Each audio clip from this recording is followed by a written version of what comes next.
And we're live. It is Thursday, December 5th, the year of our Lord, 2024, 8 o'clock a.m. Eastern Time. That's 5 a.m. Pacific Time. That's sometime in the early afternoon European time, depending on where you are. The sun is not shining, but the birds are chirping. It is going to be a great fucking day, and you are watching Dog Shirt TV, a revolution in morning television.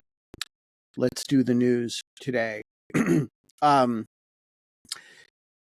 Pete Hegseth death watch continues.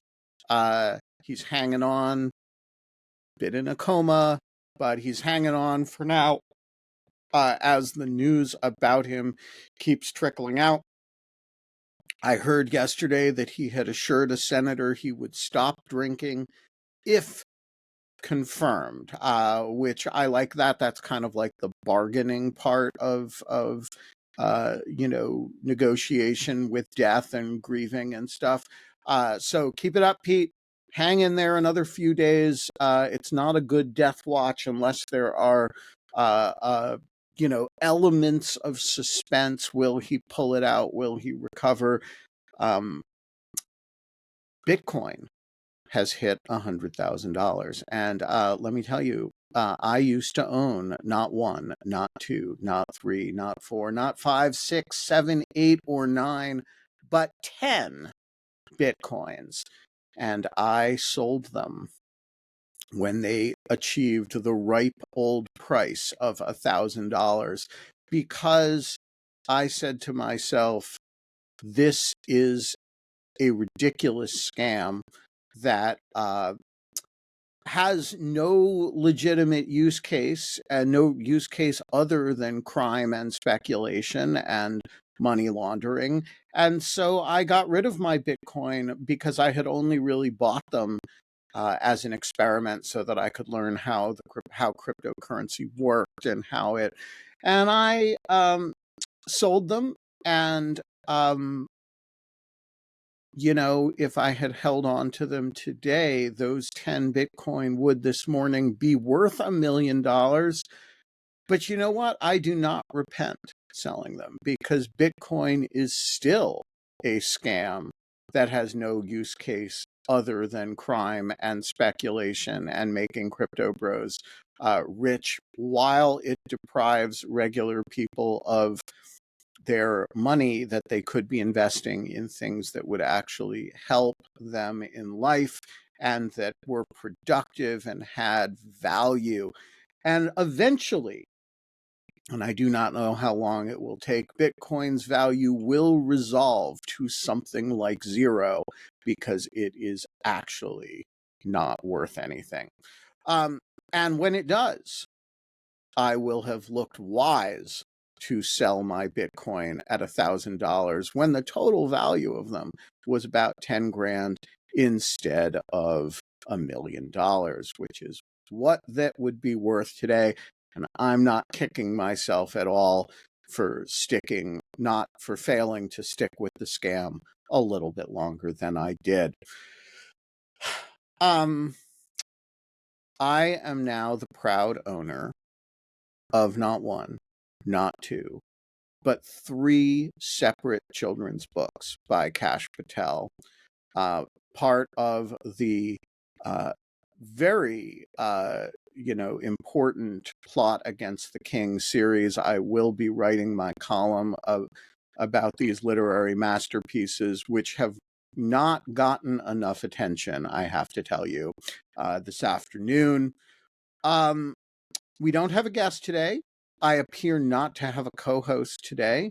So, Greek chorus members, it's just me and you. If you've got stuff you want to talk about, jump in. I think we should have a discussion about whether we're changing the name of the Greek chorus to the Collegium.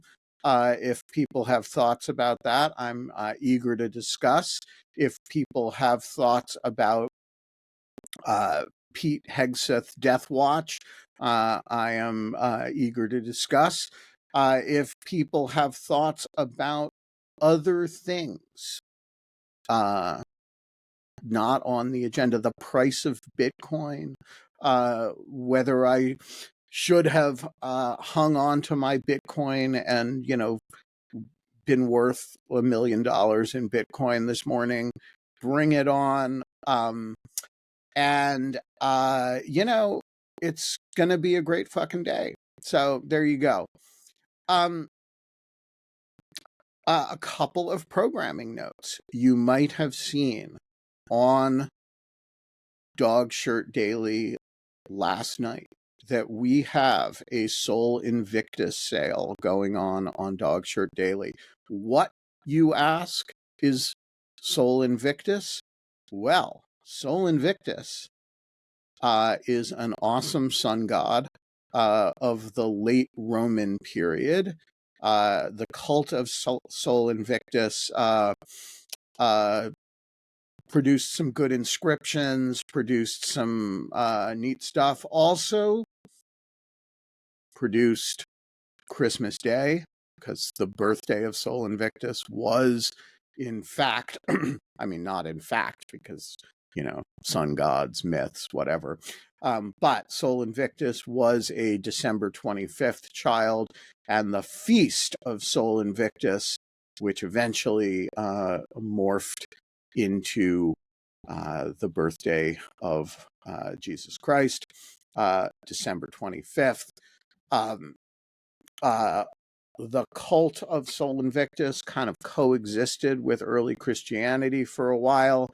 And so when Constantine has the vision, of that vision is in the sun, right? And it is an attempt to appeal both, assuming it didn't actually happen, but, whatever. Constantine has the vision of, the emblem, fight under me and you will prevail, in the sky, in the sun.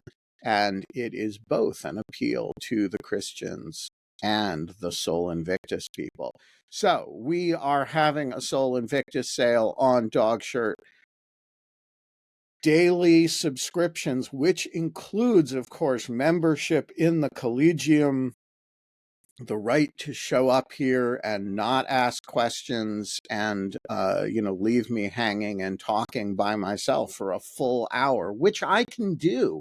I can do without a special anxiety or effort. It doesn't, I don't feel like left in the lurch when this happens. Don't get me wrong. It's fine. You have the right to participate in this, and the Sol Invictus sale, all subscriptions, gift subscriptions, personal subscriptions, renew your subscriptions, whatever, half off. And it's going through the end of the year, because the sun may go unconquered, but, unlike the unconquered sun, who prevails over the course of the winter, fights back, and emerges victorious in the spring, Invictus. Unlike the Feast of Sol, Mr. Sol Invictus himself, this sale will be conquered by the year end, and 1 year, less than a month from now, it will be gone, never to return until perhaps next December. All right. I have eaten up 9 minutes of your morning. And I'm not sure. We've got a couple, a bunch of serious news items to talk about. The first is the instability / surprise declaration of martial law in South Korea. I will confess, this was not on my bingo card for the week. South Korean politics in general are not something that I follow especially closely. Partly because, for the last 40 years, since I was kind of like a, late teenager, they've been relatively stable, democratic, and therefore boring. Not all things that are stable and democratic are boring, but, there have been other things in the world. Well, that changed this week. And I have this is one of the, I'm being serious now, this is one of the really cool things about Lawfare's relationship with Brookings, is that, on any given Tuesday, when there is a sudden self-coup attempt in South Korea, I've got a building full of experts on whatever goes on in the world, and I can just call one of them up and say, hey, do you want to appear on the Lawfare podcast to discuss this? And so I found myself yesterday recording a podcast with the very estimable Andrew Yo, senior fellow at Brookings, where he studies Korea matters, South Korea matters in particular.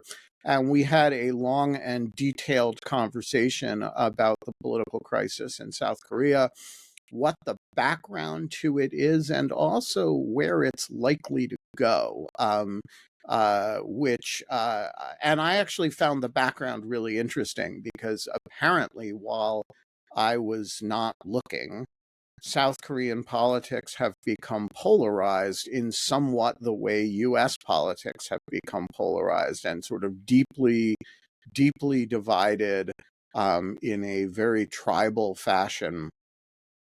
And interestingly, unlike the US, it does not really appear that these divisions are ultimately about very much. They may be more purely tribal than in the United States, where there really are some, sort of major issues that separate the tribes.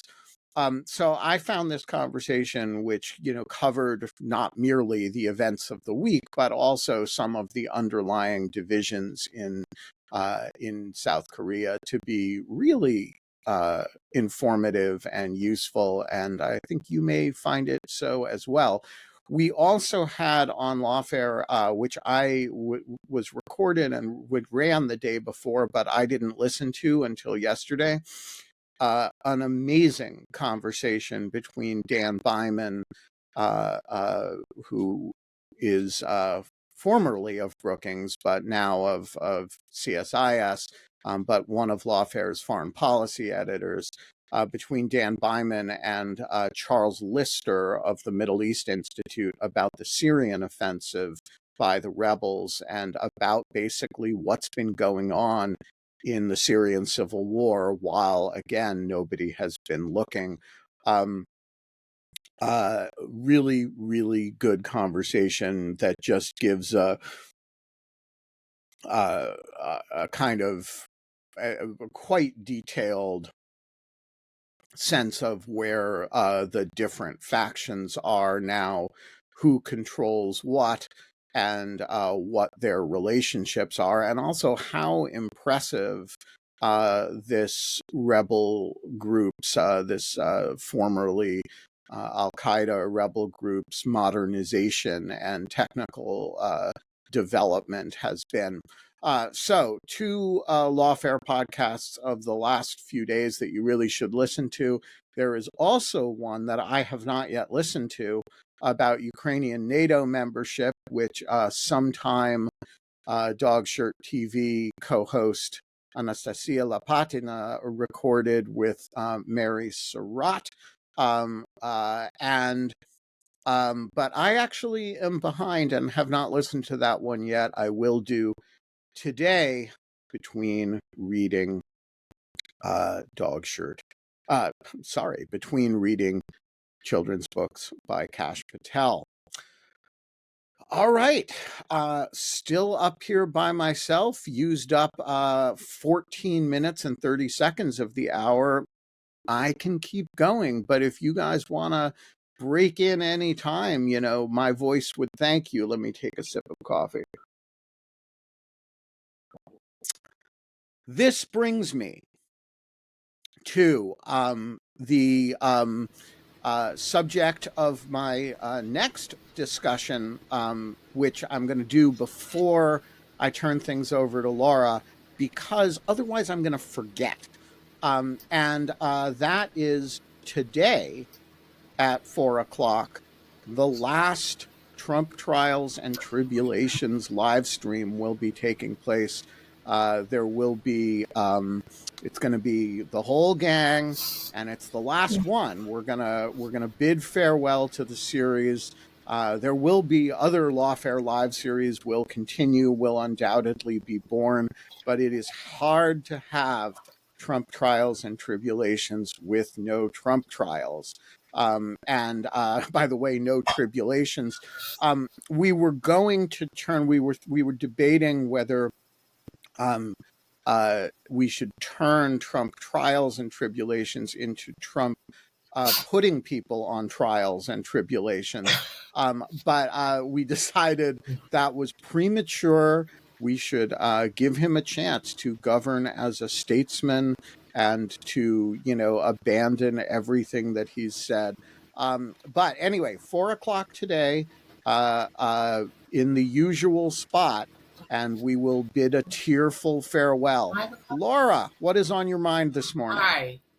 Naming conventions for us. Yes. For us. So I took a while to get used to Greek chorus, and then I did. And then you proposed Collegium, and I liked all your reasoning, but there was a piece of me that rebelled a little bit. Because Greek chorus is traditional. Yeah, and just, it seems so arbitrary. And I thought, well, the first thing that came to mind was Pirandello's 6 Characters in Search of an Author. And all right, so I am game for that. There is something I don't. One of the cool things about the Greek chorus, the name of which predates your involvement in this merry little community, is that I don't think anybody knows who named it that. It kind of generated its own name. Some of our old timers may remember where the name comes from, but it developed quite early, and I honestly don't know who named it that. So I don't want to take away the name Greek chorus. I was struck by, and by the way, it's not up to me. Like, what you guys call yourselves is totally up to you.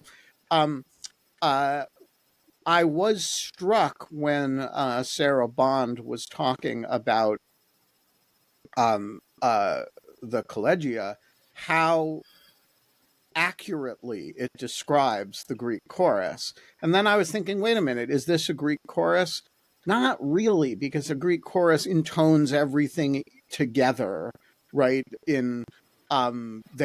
Whereas this is a cacophonous bunch of individuals that make up a group. And so I thought, Collegium was a more accurate description, but I am totally game for sticking with the Greek chorus. Well, don't get me wrong. Or using them interchangeably. That's a possibility. I did resent you jumping to it in your post, but I thought about it, and that was just ego. And Collegium's really a better name for all the reasons. It's crisper, and overnight I arrived at, yeah. So let me ask you, do you think we should just see how people start referring to it and let it develop organically? I could also put it up for a vote. Well, I have that cool polling function in Substack that I could use, and I could put it up for a vote. We could have a kind of formal decision. There's also, there's like a secret cabal that runs things that I'm not, that I can't, like John Bordeaux and David Batts and like that actually, like and somebody runs a Discord server, and there's like a secret. I have nothing to do with it because I don't.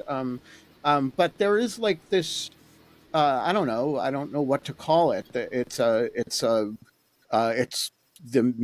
kind of management of the Collegium. Um, that I'm sort of joking, but like we could just like leave it up to that. Like what the Greek chorus ends up calling itself. It's kind of shocking that you're naming these people who have never been in the chat.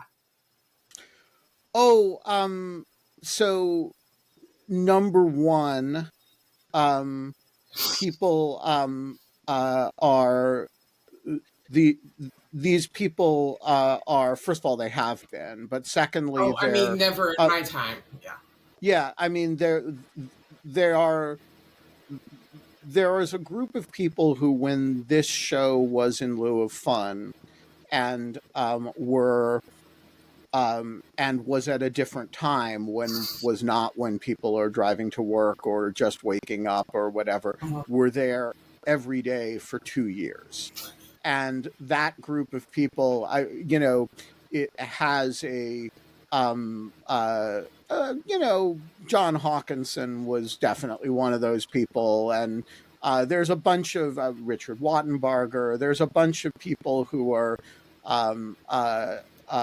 and they are connected in 100 different ways that Kate and I were only kind of dimly aware of. And so, my inclination is I just put it out there. Collegium is kind of cool word. And I think I'm just going to leave it to the organic process to decide whether to change the name or not, or whether to use them interchangeably, or whether to bury the idea in the dustbin of history and make it a sort of Sarah Bond, Ben Wittes eccentricity. I think I'm not going to try to control the outcome. You've convinced me, whether you meant to or not. The organic thing is the secret sauce. And yesterday before, oh, there he is. Oh, Antti, I was wondering where you were.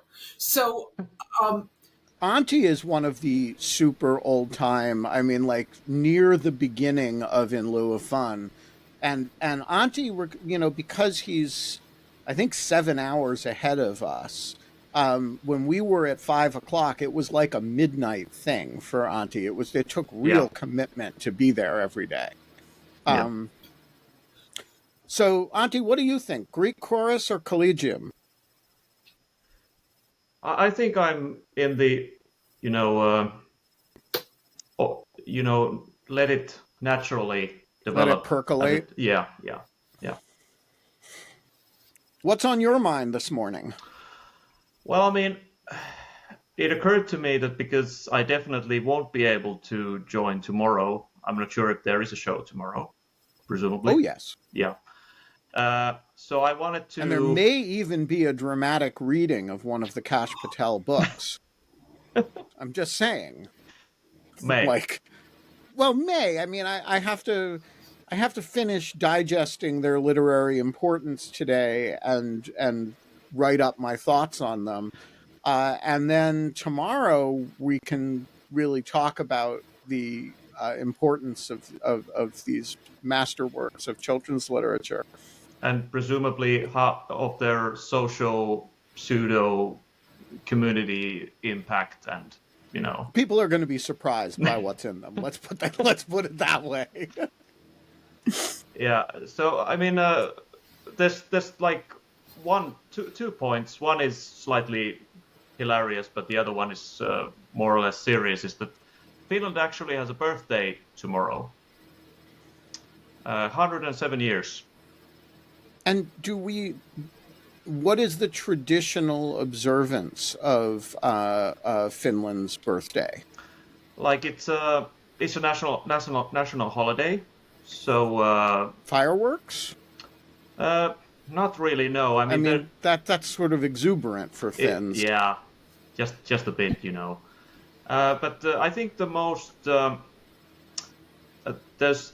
there's like a couple of things. One is that it's traditional to go and light candles and observe the heroic dead of the wars of the Second World War, and And the other thing is that there is a big reception at the presidential palace that's like the staple of Finnish society. That all the politicians or the MPs are invited. There's the veterans are invited. There's the diplomatic corps, and then there's just regular citizens who the presidential couple has met during the year, and any sort of occupations or organizations that they want to highlight.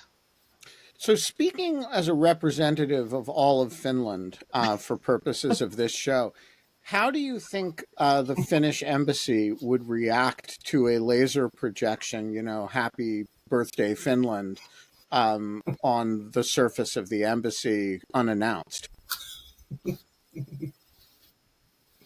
That's a really good question. I mean, I would assume that it would be pleasing to the eye, especially if I know how careful you are about where you. Yeah, point I think the eye is the wrong organ to refer. Yeah, I think so. Yeah, that's the wrong term, or it's too, all right. to the point. So, yeah. what's your second? What's the?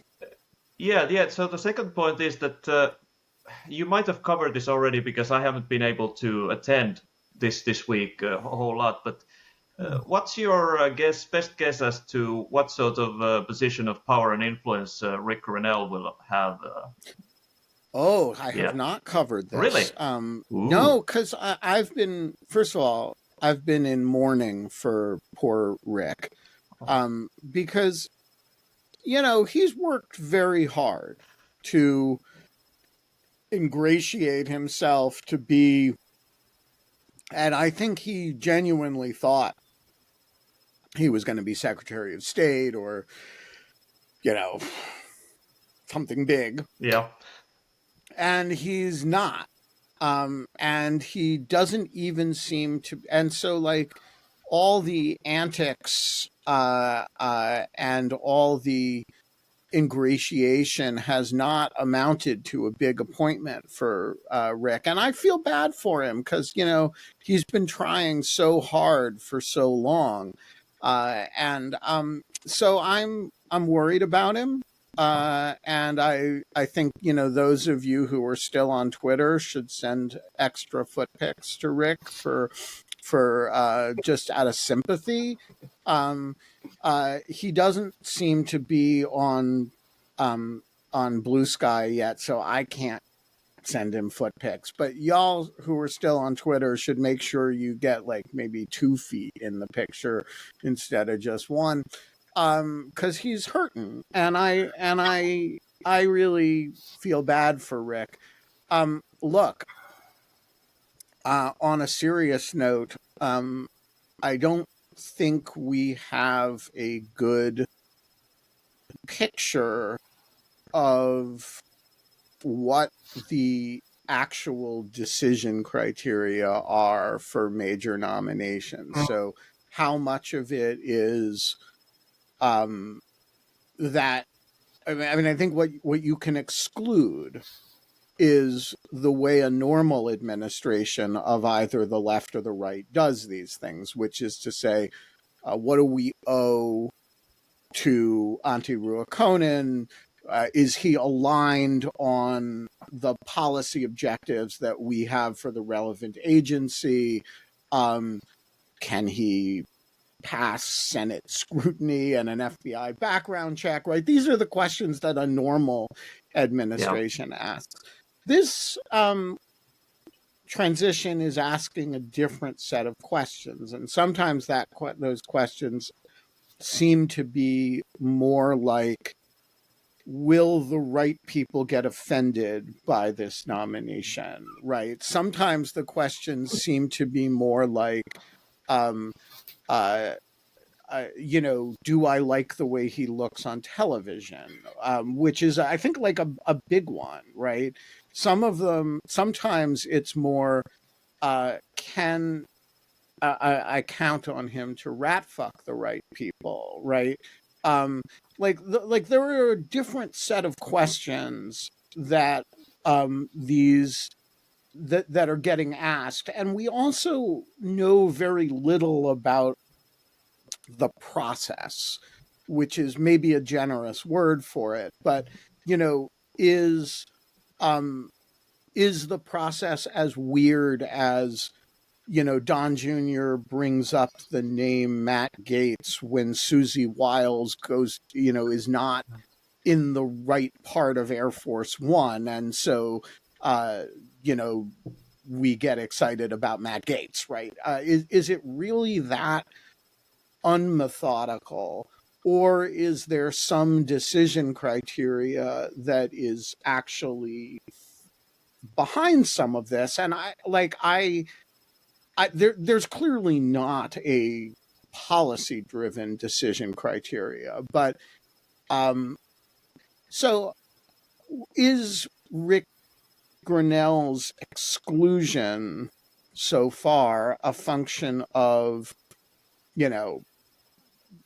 that he doesn't, like, Trump doesn't trust him about something, that he has debased himself insufficiently, that actually Trump is that there's some other criteria going on, that he's going to play some other role from outside the government? Remember, some of Trump's most important aides are people who are not in the government at all. For example, Sean Hannity, right, is somebody that Trump clearly talks to a lot. He has a real, seems to have a real trust relationship with, but he's a Fox News talk show host, right?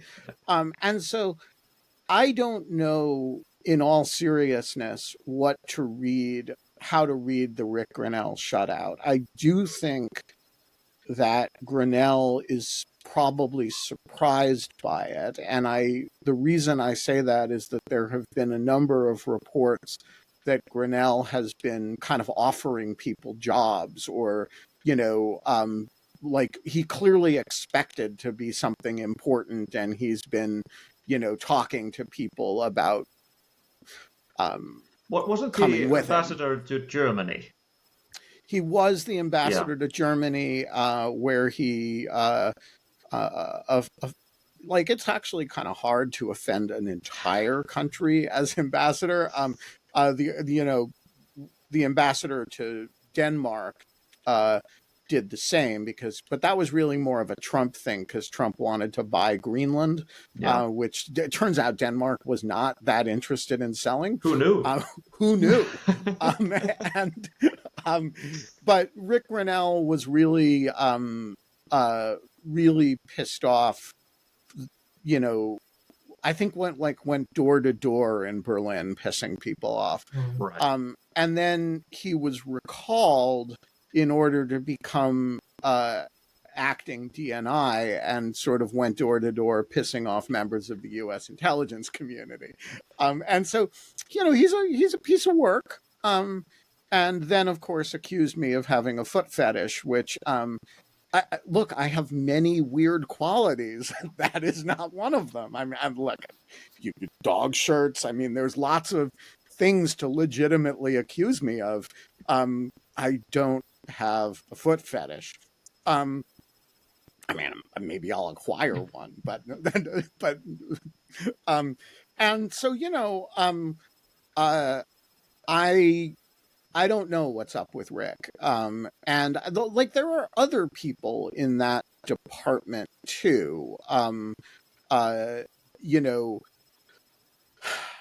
So, and look, the answer may be, by the way, that, again, there's this question of how much four-dimensional chess do you want to attribute to them, right? So if you imagine that this first wave of nominations, that a bunch of these people are going down, and a bunch of these people are going down, it's just not clear which ones or how many of them, but if you're Trump, I don't think Trump is imagining that Pete Hegseth is actually going to become defense secretary to the point that he's floated Ron DeSantis as, the real defense secretary, right? Now, when he named Pete Hegseth, I think he thought he was going to be confirmed, but I don't think he still thinks he's going to be confirmed. And so I think you've got this weird situation where there is like going to be a second wave of nominees. And I don't know if Tulsi Gabbard is going to be DNI. The case, but if you imagine that Tulsi Gabbard isn't going to be DNI, well, then you need somebody who is. And so if you're inclined to credit the transition and Trump with a little bit less chaos, right? You could say there's a group of people who are being held in reserve to be the actual X's and actual Y's. And, my inclination is always to assume maximum chaos, not minimum chaos. But that is a possibility too. And so, one question about Tulsi Gabbard is if she were to implode, would Ric Grenell be the person? I mean, he's actually occupied that position on an acting basis. So I think whether he's really shut out, I don't really know. And what would be behind it, I don't really know. But I would say we won't be able to make a final guess about that until the first wave of nominees, we find out how many of them are really fake nominees, either on purpose or by accident, and then we see what the second wave looks like. Yeah, because presumably they have a even bigger problem now that they had with the first Trump presidency, was that there is a deep bench of Republican serious people who are unavailable. So yeah, it's not even that they're unavailable. They are unavailable, but they also don't want them. Right? There's a it's a very weird combination of the establishment Republicans mostly won't serve under them, but also that they don't want anybody who won't say that the election was in 2000 was rigged, right? They don't want anybody who won't swear a kind of personal loyalty oath that no respectable person is going to swear. I mean, I think, and that means the most respectable you're going to get is the Marco Rubios of the world, which is, or the Doug Burgums, which are perfectly, which are fine. Like there's nothing, but you're not going to get any Mattises or, no one's going to step down from being the CEO of ExxonMobil in order to become, the Secretary Not of anymore. State. Not anymore. We saw what happened to those people in season one, and season one, it didn't work out well for any of them. And, the Trump people are not rational actors entirely, but these people are. And so there's both a non-availability, and a they don't want them issue. Yeah. Exactly. All right. Do you have other thoughts this morning, or should I move on? I think you can safely move on now. And I can actually step down if you want to go monologue. Well, happy Finland Day tomorrow, since I'm apparently not going to see you tomorrow. Yeah. And I love that Finn's idea of fireworks is to light a candle. That's like Americans 4th of July blow things up. Finns 6th of December light a candle. Excellent. Yeah. All right. So we've got 20 minutes left. Take care. And good morning as well to Laura, who vaporized herself while I was speaking. So if anybody else has thoughts they want to share, jump in at any time. If not, I am going to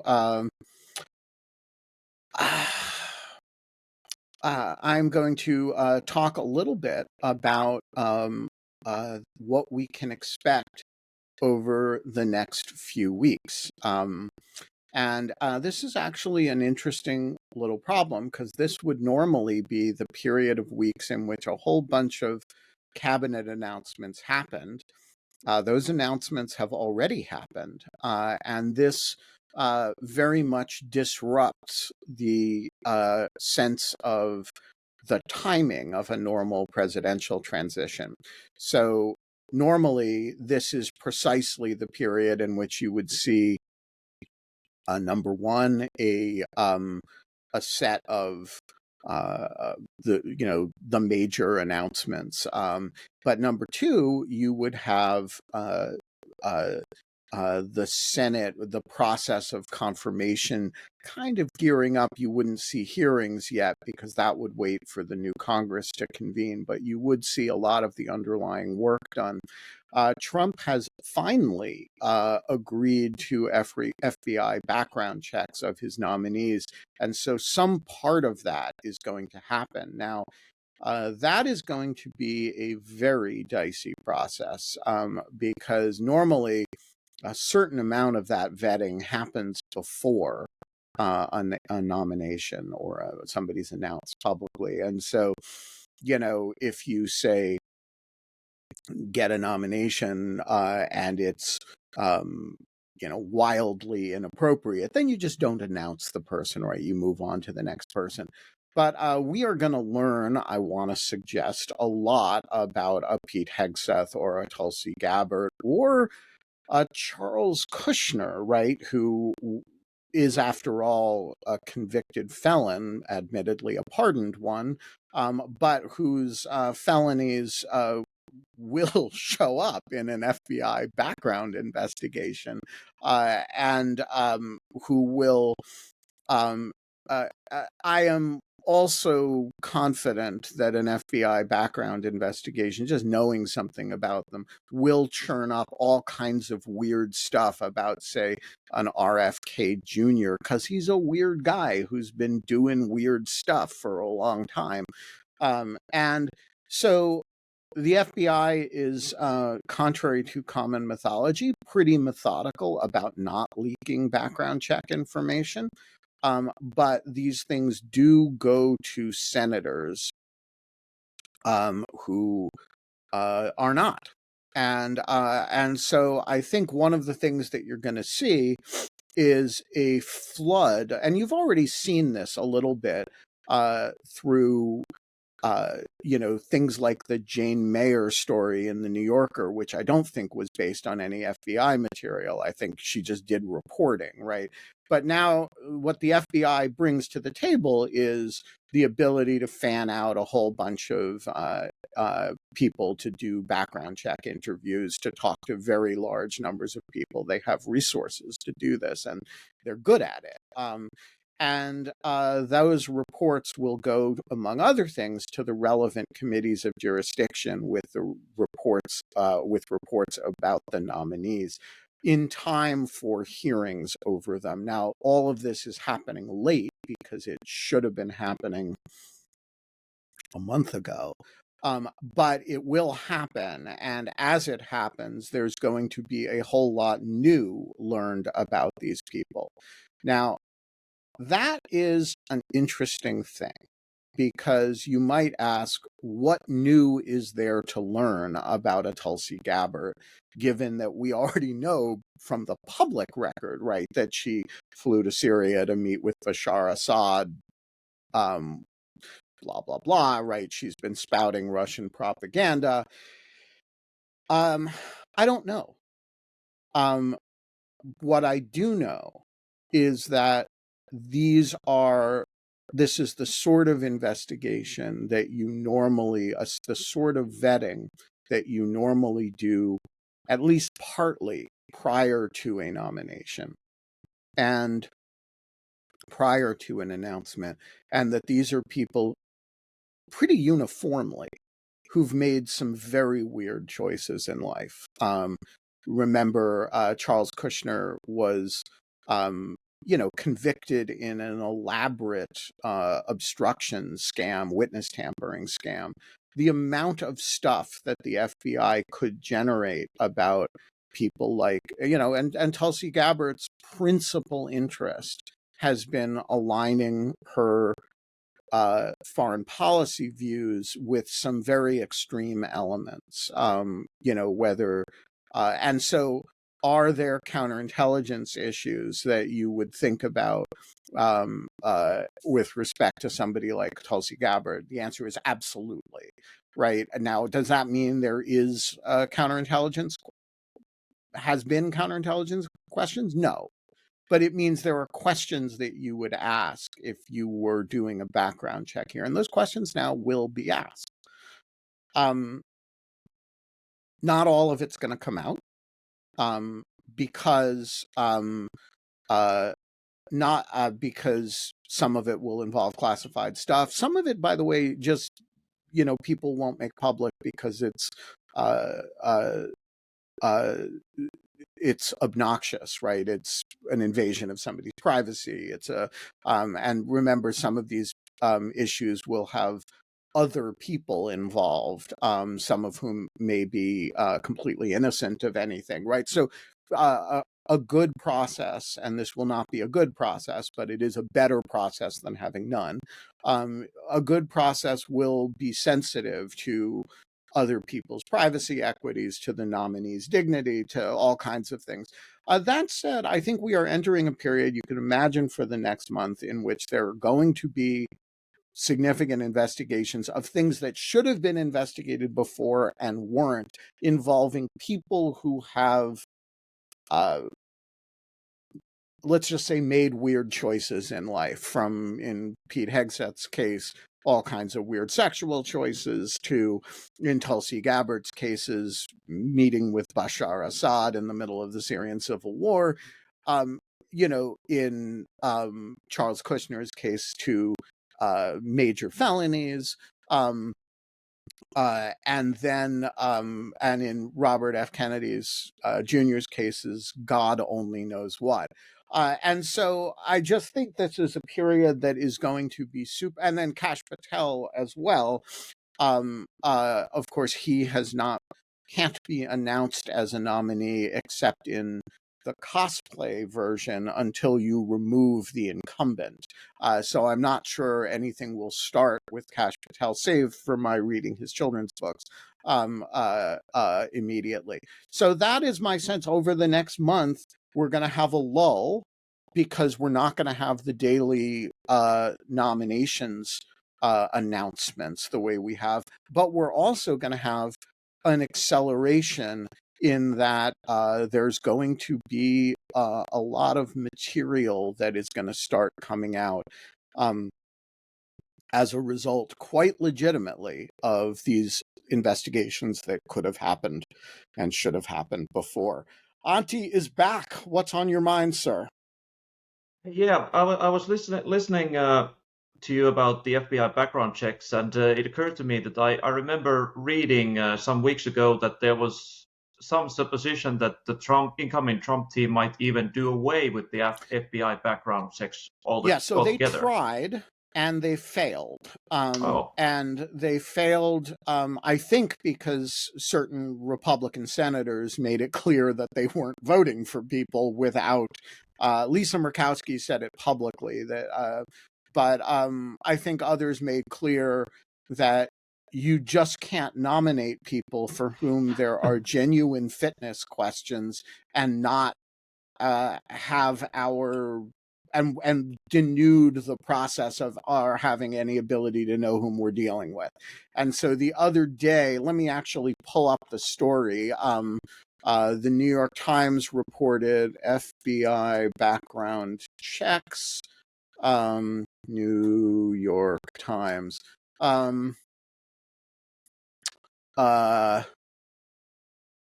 Yeah, so the New York Times reported on December 3rd, so 2 days ago, President-elect Donald J. Trump's transition operation announced on Tuesday that it had belatedly signed an agreement with the Justice Department that will allow the FBI to conduct background checks on people Mr. Trump intends to appoint as senior officials in his new administration. He considered bypassing the FBI and instead using private investigators. But it remains unclear whether Trump's team plans to send the names of all officials requiring a security clearance or Senate confirmation to the FBI. The announcement did not say whether Trump would require his appointees to undergo the process or was simply allowing the FBI to begin looking at those who are willing to submit their names for scrutiny. So, in other words, there's still some questions, but there's at least the beginning of a process. And at the end of the day, I think, look, if there are not background investigations for at least the officials who are going to be Senate confirmed, I would hope the Senate would have something to say about that. Now, there is this other question, which is people who are not going to be Senate confirmed, but are going to be, sub-cabinet or aides. That's a really serious issue if you're not going to have FBI background investigations for those people. Yeah. But it's a slightly different issue than we're appointing Tulsi Gabbard to be the DNI, and by the way, we're not going to submit her to the FBI for a background check. The answer is there is now an agreement, and it's not entirely clear what the parameters of it are. Yeah, so there's some sort of victory for norms. Yes. Yeah.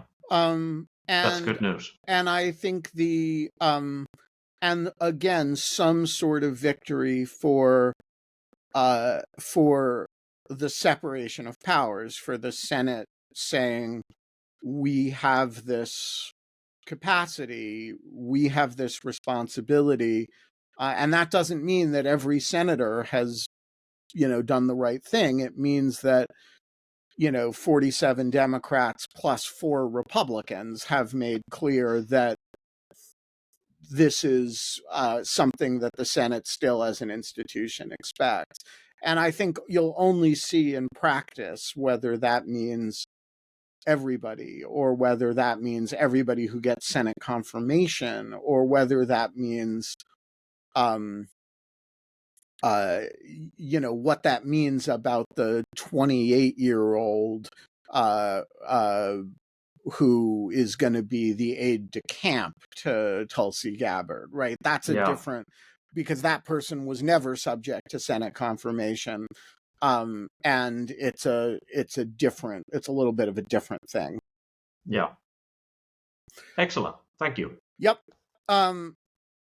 So with that clarification, let's talk about some of the individual nominees, because I do think we're in a interesting and precarious moment. And I don't mean precarious in the, I am committed to not catastrophizing this administration and to not making everything the most dangerous moment in the world. But the point that Antti raises is an important one, and let's finish today by talking about it, which is, so far, we have seen a modest victory for norms, and it has norms and the separation of powers, and it has taken 2 forms. One is the fact that 4 Republican senators were willing to quietly say to Matt Gaetz, forget about it. and that the president had to withdraw that nomination. The president-elect had to withdraw that nomination or that proposed nomination and replace it with somebody who is at least a little bit more normal, more appropriate. We will come to the question of Pam Bondi's appropriateness in due course, but I actually don't feel ready to talk about that yet. The second issue is this one, right? That and similarly, Pete Hegseth is running into serious trouble, right? And so whether he is whether the Death Watch produces a corpse in the next 48 hours, or whether he's somehow miraculously survives, or whether he strings it out for a long period of time, I don't pretend to know. But we've had two of these manifestly inappropriate nominees, one of whom has run into trouble and one of whom is already dead. The second major significant victory here is the idea that there will be something like a normal process. And remember that it was only a few weeks ago that the signals coming from the Trump campaign or the Trump transition were, we are going to adjourn Congress and then recess appoint the entire cabinet. Nobody's talking about that anymore. People are talking about which is not to say it couldn't happen, it couldn't be revived. It is to say, however, that it is not the presumptive plan at this point, right? The presumptive plan, and they allowed Matt Gaetz as a nominee to die rather than to just say, we are executing this. The presumptive plan is to allow members of the Senate to go through their usual process. And if that means that nominees who are unfit get killed as a result, they're living with that. And that normal process appears now to involve, importantly, the use of FBI background checks, which will be very damaging to a lot of these nominees in the course of the normal Senate confirmation process. Now, I don't want to overstate the importance of either of these two developments.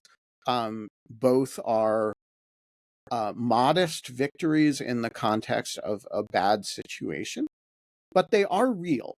It was only a couple weeks ago that we were talking about the installation of these people using an irregular process that did not involve the regular scrutiny. It involved an elaborate constitutional device to bypass actual regular scrutiny of nominees. We're not talking about that anymore. We're talking about letting unfit nominees die in the regular process. And so I think we have actually made some progress over the last few weeks. Again, I don't want to overstate it. It's tentative progress. It's not,